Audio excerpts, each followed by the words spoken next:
हमारे साथ मौजूद। साथ में सुबह का जब अखबार देखता हूँ तब ये अखबार के माध्यम से पता चलता है कि 1 घंटे बाद प्रशासन भी मौके पे पहुंचता है। मैं ये बताना चाहता हूँ कि जब अखबार की घटना के बाद में सदन के अंदर जाकर मैंने वहाँ सदन के अंदर बात रखने चाहा और मुझे बात रखने से भी इस बात को रोका गया है।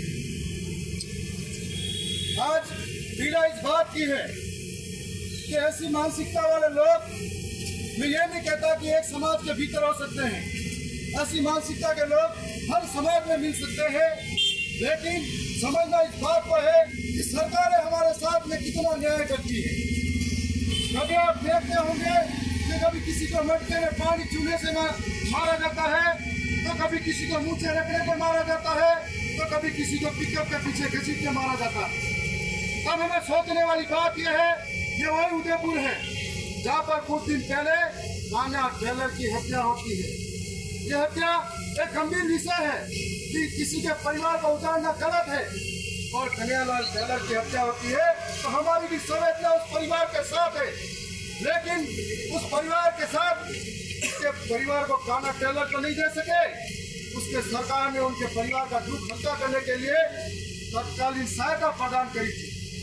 अब हम सोचते हैं इस बात का है कि एक तरफ शंकर भाई जैसा व्यक्ति, एक शिक्षक को मार दिया जाता है और अंधी बहरी गूंगी सरकारों को कान में चूं तक नहीं देखती, और आज कोई पूछने तक नहीं आया।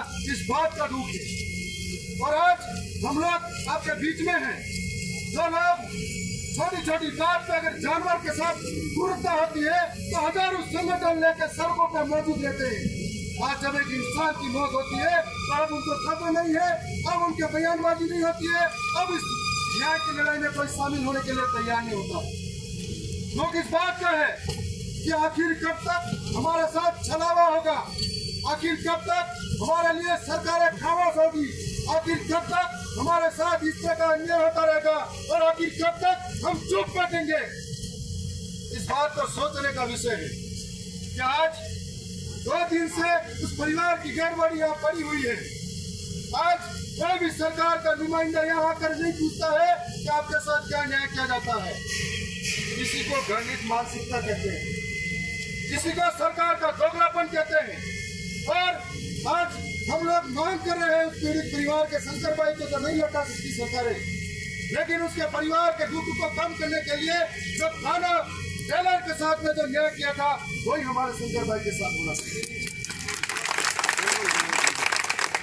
मुझे पीड़ा है कि जो दलित शोषित पीड़ित वंचित आदिवासी परिवार है उनके साथ में इस तरह की घटना घटती है तो मेरा खून खौल उठता है। आज इस संवेदना को प्रकट करने के लिए आपके बीच में मौजूद हूँ, परंतु ऐसे लोग हैं जो यहाँ से जाकर संवैधानिक पद पर बैठते हैं, बड़ी बड़ी बातें करते दिन हाँकते हैं, इस परिवार के लिए एक शब्द उनके मुंह से नहीं निकलता। तब हम सबको भी प्रण लेना चाहिए कि जो लोग हमारे लिए, हमारी आवाज के लिए लड़ने वाले हैं, आखिर वो चूक है तो हम कब तक उनके साथ। मैं आपसे विश्वास दिला रहा हूँ, सोमवार को विधानसभा का सदन चलेगा, मैं वहाँ मौजूद रहूंगा। यदि मौका मिला तो अंधी बहरी गूंगी सरकारों के कान के पर्दे खोल दूंगा। यह आपको यकीन दिला रहा हूँ।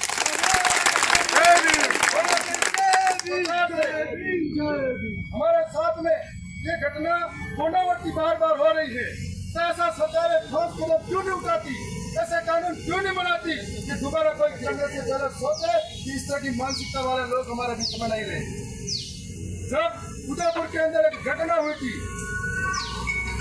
तब यहाँ का उदयपुर जाम था, उदयपुर बंद था, यहाँ के सीएम तक दौड़ के आए थे, पूर्व सीएम दौड़ के आए थे, लेकिन आज किसी मंत्री संतरी को पता नहीं है कि ऐसी घटना होने के बाद कोई बोल पा रहा।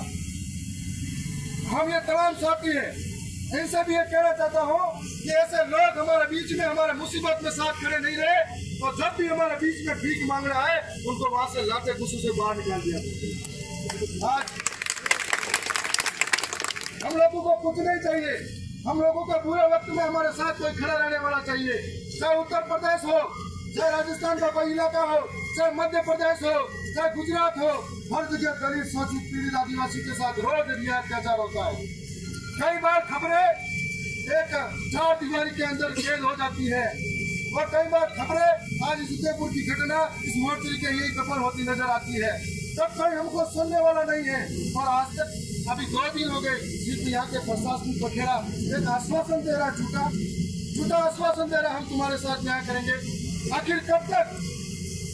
तो ये हम सब की आज हम सबको एक होकर रहना है और हमारे भाई के साथ वही न्याय लेना है जो न्याय हमारे गाना टेलर को मिला था, कन्हैयालाल टेलर को मिला था। और मैं भी भरोसा दिला रहा हूँ, आप लड़ाई सड़कों पे लड़ो, हम लड़ाई सदन में लड़ने के लिए तैयार खड़े। आज आप 2 दिन से संघर्ष कर रहे हो, इस तरह के बारिश के अंदर हम न्याय मांगने के लिए खड़े हैं, पर प्रशासन के कान में क्यों तक नहीं रह रही। एक शर्मनाक घटना है और दुख भरी घटना है, इसके अंदर जब भी जो भी सोचता है तो हमें सोचना चाहिए, जाति से ऊपर उठ के सोचना चाहिए कि ये दैनिक मानसिकता के लोग हर जगह मिलेंगे। इसके लिए सारे संगठनों को आना चाहिए, लेकिन जब जरूरत पड़ती है संगठनों की तब हमको डंडे उठाने के लिए बुला लेते हैं, लेकिन हमारी जरूरत के साथ में कोई खड़ा नहीं करता। ये बात हम तमाम साथी को सोचना पड़ेगा। आज ये जो उदयपुर की घटना है दिल दहला देने वाली है। राजस्थान के बाहर भी वहाँ पर आंदोलन और संघर्ष खड़े हो जाएंगे। अगर न्याय नहीं मिलता है तो कुछ दिन बाद हमारा जो तमाम जो सामाजिक संगठन है उनके साथ में राजस्थान के बाहर भी हम संघर्ष करेंगे और राजस्थान के सदन के अंदर भी संघर्ष करेंगे। मैं होना यही कहना चाहता हूँ कि आज इस संवेदना के साथ में मुझे किसी कार्यक्रम में जाना था, मुझे मालूम पड़ा कि अभी भी संघर्ष का करना चालू है, कोई सुनने के लिए तैयार नहीं है। तो मेरे को लगा कि मेरे समाज के कौन है, मुझे जाना चाहिए इनके भीतर, तो यहाँ आप पहुँचा। और मैं यहाँ जो आप साथी तमाम हो, यदि कोई लड़ाई लड़ने के लिए निकले हो तो जब तक हमारा जो मकसद है पूरा नहीं हो जाता हमको हरगिज पीछे नहीं हटना है। अगर एक घटना आज हुई है हम इसको नहीं रखते हैं, कल किसी के साथ भी हो सकती है। जो लोग गूंगे बहरे बने हुए हैं उनको भी आपको सबक सिखाना है। और यहाँ पर तमाम जो साथी हैं मैं उनका आभारी हूँ। कोई कहाँ से आया है और इस न्याय की मांग के लिए बैठा हुआ, बारिश के अंदर भी बैठे हैं। मेरे लायक आपको जब भी कोई बात लगे मुझे जरूर बताना। आपका छोटा भाई इस न्याय की लड़ाई में हमेशा आपके साथ खड़ा। मैं इतना ही कहूँगा कि जुल्मी जब जुल्म करेगा सत्ता के गलियारों से, अरे जुल्मी जब जुल्म करेगा सत्ता के गलियारों से, चप्पा गूंज उठेगा जय भीम के नारों से। आवाज दो, आवाज दो, आवाज दो। बहुत बहुत धन्यवाद।